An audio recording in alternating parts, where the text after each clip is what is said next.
यह है trial balance का फॉर्मेट, यानी कि तलपट का प्रारूप।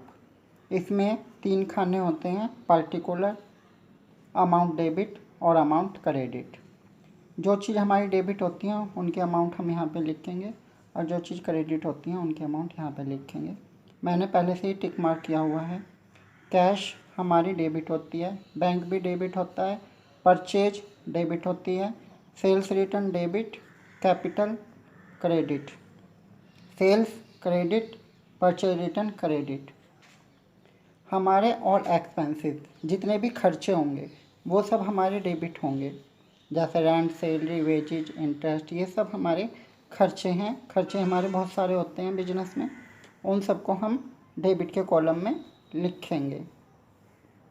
ठीक है।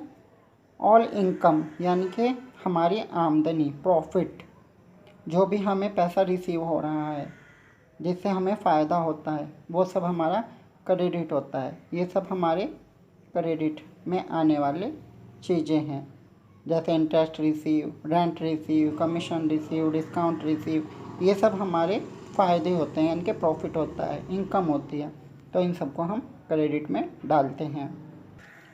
इसके बाद आती हैं हमारी ऑल असेट्स, यानी कि हमारी सभी संपत्तियाँ, building, furniture, machine, stock, debtors, ये वो चीज़ें होती हैं जिनसे हमें रुपया प्राप्त होता है, या कुछ चीज़ें ऐसी होती हैं जिनको बेचने से हमें रुपया मिलता है, जैसे बिल्डिंग, फर्नीचर, मशीन वगैरह को बेच दो तो हमें रुपया मिल जाएगा।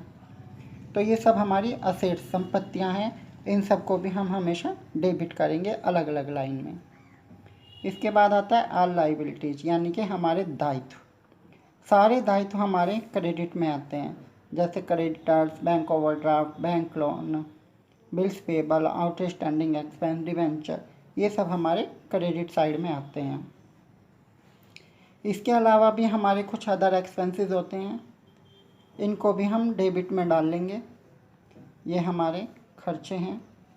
इसके अलावा रिज़र्व एंड सरप्लस क्रेडिट में आएगा, अनएर्न्ड इनकम क्रेडिट में, एक्वायर्ड इनकम डेबिट में, इन्वेस्टमेंट हमारा असेट्स है इसलिए इसको डेबिट में, प्रेमाइजेज भी हमारी असेट्स होती हैं डेबिट में, लोन क्रेडिट में, इनपुट जीएसटी और आईजीएसटी डेबिट में होगी, आउटपुट जीएसटी और आईजीएसटी क्रेडिट में होगी।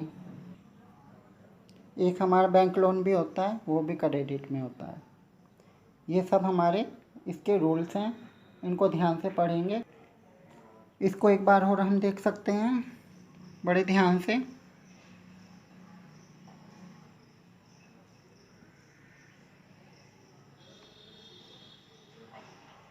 इसकी सहायता से हम कोई भी क्वेश्चन आसानी से सोल्व कर सकते हैं। ट्रायल बैलेंस का दोनों कॉलम का, डेबिट और क्रेडिट का टोटल हमेशा इक्वल आता है, बराबर आएगा। अगर किसी कारणवश कभी इसका टोटल इक्वल नहीं आता तो जिधर की साइड में पैसे कम होते हैं, डेबिट में हो या क्रेडिट में, उसको सस्पेंस के नाम से हम दिखा देंगे। जनरली ऐसा नहीं होता, लेकिन बहुत ही कम क्वेश्चंस में ऐसा होता है कि दोनों साइड का टोटल इक्वल नहीं आता। जब नहीं आता उस सिचुएशन में हमें सस्पेंस के नाम से अमाउंट को दिखाना होता है।